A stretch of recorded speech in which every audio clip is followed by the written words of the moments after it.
Agi lang nating iisipin, mayroon tayong karamay. Walang iba kundi ang ating Panginoon Jesucristo. Ating Diyos Ama sa langit. Palakpakan po natin. Pangako ng Diyos yun eh. Isaiah 41:10. Hindi tayo pababayaan ng Diyos. Hindi bagkus tayo kanyang iingatan, palalakasin, ililigtas, at higit sa lahat, tayo kanyang pagpapalaan. Amen?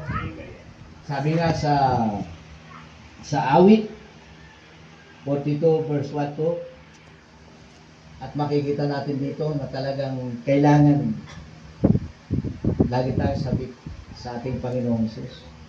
Sabi rito kung paanong batis ang siyang hanap ng isang usa, gayon hinahanap ang Diyos ng uhaw kong kaluluwa. Nananabik ako sa Diyos na buhay.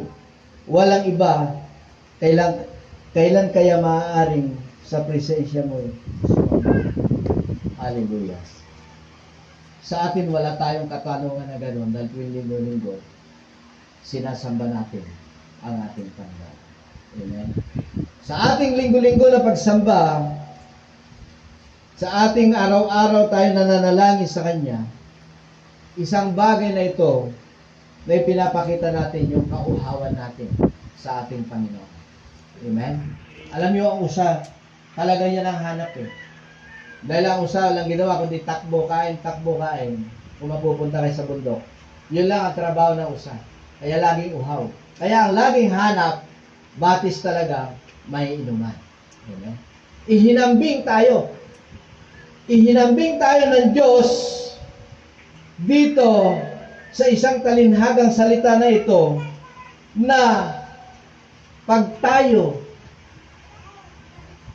ay napapagod na. Sabi nga, di ba? Marami kang narinig, pagod na ako sa buhay ko.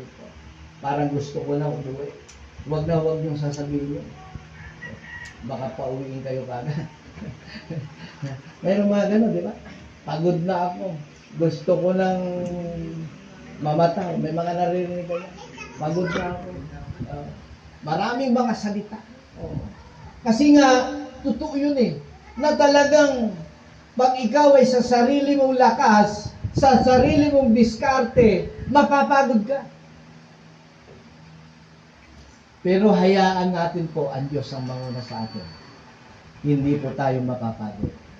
I-guide po na tayo. Yung mga bagay na nahihirapan nating maisip kung anong gagawin natin, siya magbibigay ng karunungan sa atin. Siya magbibigay ng katalinuhan sa atin upang yung ating gagawin ay maginhawa natin matapos. Amen? Amen. Ganun po ang Panginoon. Patuloy lang tayong magtiwala at patuloy lang tayong kasabitan ang kanyang presensya. Nakatulad nung usa na hinahanap lagi ibatis na maiinuman. Mga kapatid ko, bago tayo mauhaw, tandaan niyo po ito. Bago natin hanapin, bago tayo mapagod, bago mangyari yung sa buhay po natin, yung parang hindi natin kaya, hanapin na natin ang ating Panginoon Jesus. Amen? Huwag na natin gayahin yung isa. No, kung kailan, uhaw na uhaw, saka humahanap ng batis na may inuman. Amen? Tayo, bago man tayo mauhaw, hanapin na natin ang ating Panginoon. Amen. Upang kumilos sa buhay natin. Amen. Upang hindi tayo makaramdam ng alin? Ng pagod. Hindi tayo makakaramdam ng alin? Ng lungkot. Amen. Hindi tayo makakaramdam ng alin? Ng kabiguan. Kasi, papili na natin ang ating Panginoon. Sa paghahanap pa lang natin sa Kanya, idinisal pa lang ng puso mo na ang nais mong makasama ay ating Panginoon Jesus, nasa iyo na ang Panginoong Jesus. Amen? Palakpakan po natin.